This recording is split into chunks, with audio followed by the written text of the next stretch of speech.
আসসালামু আলাইকুম my lovely viewers, কেমন আছেন সবাই? আশা করছি সবাই ভালো আছেন। আমি আলহামদুলিল্লাহ আপনাদের সবার দোয়ায় অনেক অনেক ভালো আছি। তো ভিউয়ার্স, চলে এলাম আজকে কোনো রেসিপি নিয়ে নয়, তবে হঠাৎ করে মেহমান চলে আসলে কিভাবে নিজের একা হাতে সবকিছু সামলাই সেই ইটা ব্লগটা আপনাদের সাথে শেয়ার করার জন্য। তবে সবকিছুই সম্ভব যদি আগে থেকে কিছু কিছু জিনিস সামলিয়ে রাখা যায় তাহলে। এই যে দেখতে পাচ্ছেন, এখানে আমি যখনই আমার হাজবেন্ড বলেছে গেস্ট আসবে তখন আমি আগে বলেছি যে আগেই একটু বাজার করে দাও, তাহলে আমার সুবিধা হয়, আর নয়তো আমার একা একা করা কষ্ট হয়ে যায়। তো সে কথা মতো কাজ করেছে, বাজার এনে দিয়েছে। তো আমি মুরগি, গরু, চিংড়ি মাছ সমস্ত কিছু আহ কাটিয়ে কুটিয়ে ধুয়ে সমস্ত কি করে রেখেছি, আর পেঁয়াজ বেরেস্তাটা করে রেখেছি, আর রোস্টের জন্য যা যা বাদাম টাদাম বাটা লাগবে সমস্ত কিছু আগের দিনই করে রেখেছি। আর দই লাগবে যেটা, সেটাও আনিয়ে রেখেছি। তো আর কি পরের দিন ইলিশ মাছটাও কাটিয়ে ধুয়ে রেখেছি যাতে পরের দিন আর তেমন একটা সমস্যা না হয়।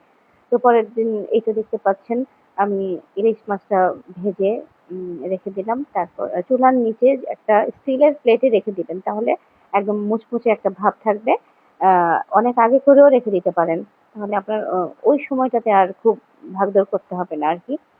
আর চিংড়ি মাছটাও মাখিয়ে দো পেঁয়াজ করবো যেহেতু, খুব একটা ঝামেলা না, সেটাও আল্লাহ রহমতে করে ফেললাম। আর এই তো দেখতে পাচ্ছেন, পোলাও আমি বসিয়ে দিয়েছি। আর এই পোলাওটা রান্না করতে আমি কোনো আদা রসুন ইউজ করিনি।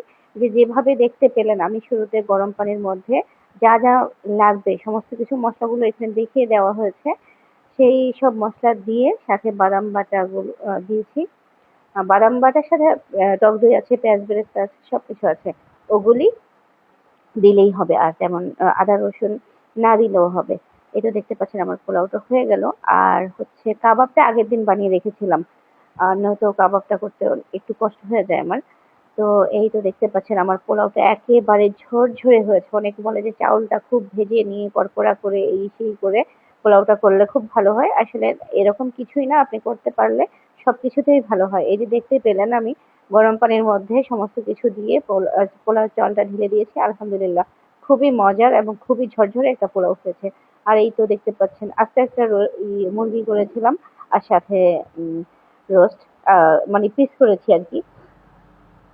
তো আস্তটা একটু ভেজে নিলাম। সবগুলো মুরগি আমি আগে একটু হলুদের সরি কি যেন, আদা রসুন বাটা, লবণ আর হচ্ছে সামান্য একটু ফুড কালার দিয়েছি, হলুদ ইউজ করিনি। আর গরুর মাংসটাও আমি আগের দিন রান্না করে ডিপ ফ্রিজে রেখে দিয়েছিলাম, পরের দিন গরম করে দিয়েছি যাতে খুব একটা সমস্যা না হয়। এই তো দেখতে পাচ্ছেন, খুব সামান্য দেখাচ্ছে তাই না পেঁয়াজ বেরেস্তাটা, কিন্তু না, এখানে একেবারে কম সেটা না, পরিমাণ মতোই দিয়েছি আমি। আর পেঁয়াজ বেরেস্তা তো বাটার সাথে আছেই, তারপর উপর দিয়েও আবার পেঁয়াজ বেরেস্তা দিব।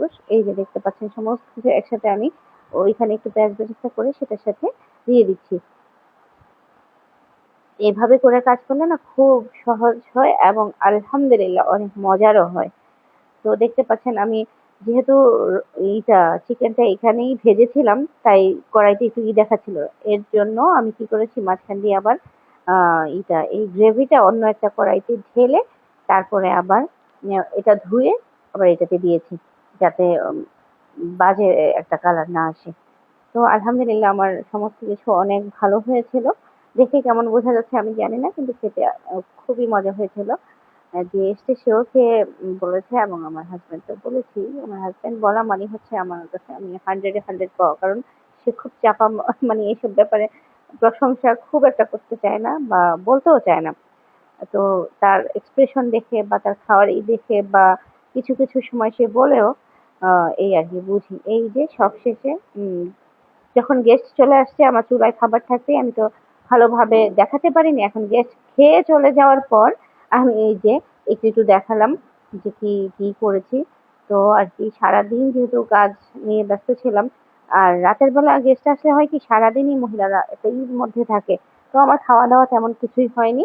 আর মেহমান যাওয়ার পর আমার এত ক্ষুধা লাগছে যে আমি পোলাও যেটাতে ছিল সেটাতেই বসে পড়েছি। মানে কি আর বলবো, অনেক ক্ষুধা লাগছে, তবে অনেক কিছু খেতে পারিনি। তো আজকের মতো এই পর্যন্তই।